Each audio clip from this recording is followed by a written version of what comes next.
Kisah Nabi Samun Ghazi atau Samson, nabi yang tidak memiliki pengikut. Assalamualaikum warahmatullahi wabarakatuh.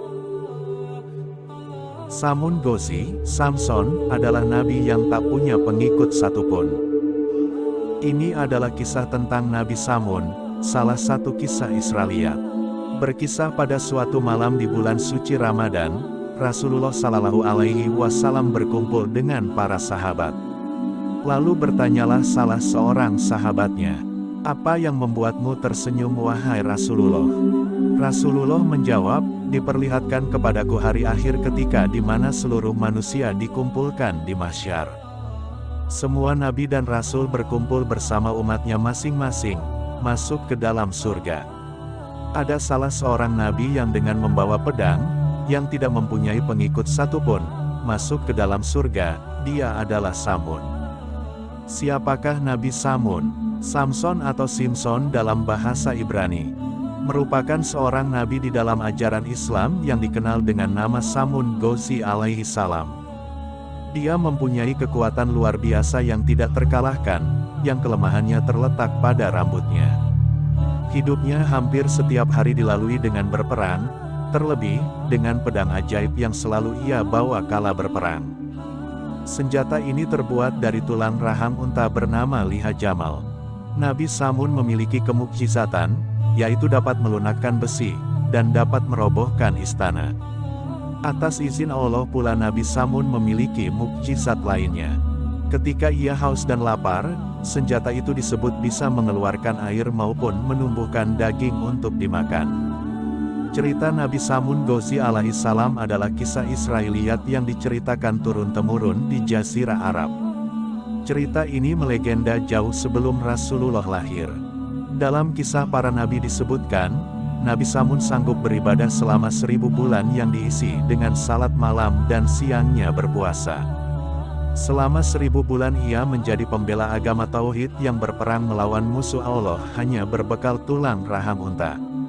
Ketangguhan dan keperkasaan Nabi Samun dipergunakan untuk menentang penguasa kaum kafirin saat itu, yakni Raja Israel. Akhirnya sang Raja Israel mencari jalan untuk menundukkan Nabi Samun. Berbagai upaya pun dilakukan olehnya, sehingga akhirnya atas nasihat para penasehatnya diumumkanlah, barang siapa yang dapat menangkap Nabi Samun akan mendapat hadiah emas dan permata yang berlimpah. Singkat cerita, istri Nabi Samun yang tergiur imbalan dari Raja Israel, membantu percobaan pembunuhan terhadap Nabi Samun. Nabi Samun pun diikat oleh istrinya kala ia tertidur. Lalu dibawa ke hadapan sang raja. Apa daya, Nabi Samun yang diberi anugerah kekuatan besar oleh Allah Subhanahu wa Ta'ala bisa mengatasinya dengan baik, tali ia putus dengan mudah. Begitupun dengan percobaan kedua yang dilakukan sang istri. Ikatan tali yang lebih kuat, masih mampu diputuskannya. Karena sayangnya dan cintanya kepada istrinya, Nabi Samun pernah berkata, "Jika kau ingin mendapatkanku dalam keadaan tak berdaya, maka ikatlah aku dengan potongan rambutku." Waktu berselang, Nabi Samun, wali Allah dengan rambut panjang yang disebut mencapai tanah itu kehilangan kekuatan. Mendengar kejadian itu, kafir langsung mendatangi kediamannya dan menyerang Nabi Samun untuk menyiksanya hingga mati. Nabi Samun yang masih dalam keadaan terikat itu lalu dibawa ke hadapan raja.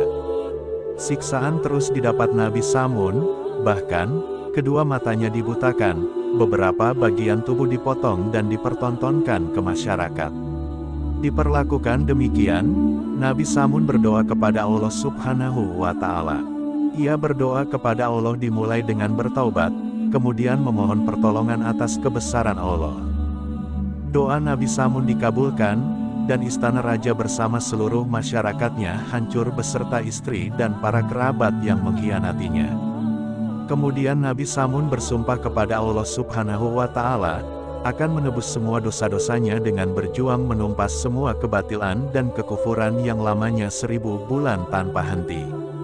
Ketika Rasulullah selesai menceritakan kisah Nabi Samun Gozias yang berjuang fisabilillah selama 1000 bulan, salah satu sahabat berkata, "Ya Rasulullah, kami ingin juga beribadah seperti Nabiullah Samun Gozi alaihi salam."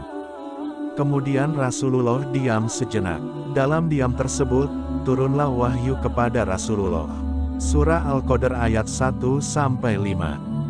Sesungguhnya kami telah menurunkannya, Al-Quran, pada malam kemuliaan. Dan tahukah kamu apakah malam kemuliaan itu? Malam kemuliaan itu lebih baik dari 1000 bulan.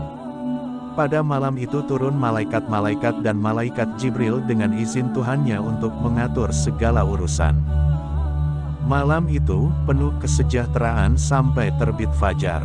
Kemudian malaikat Jibril alaihi salam datang dan mewahyukan kepada Rasulullah, bahwa pada bulan Ramadan ada sebuah malam, yang mana malam itu lebih baik daripada 1000 bulan.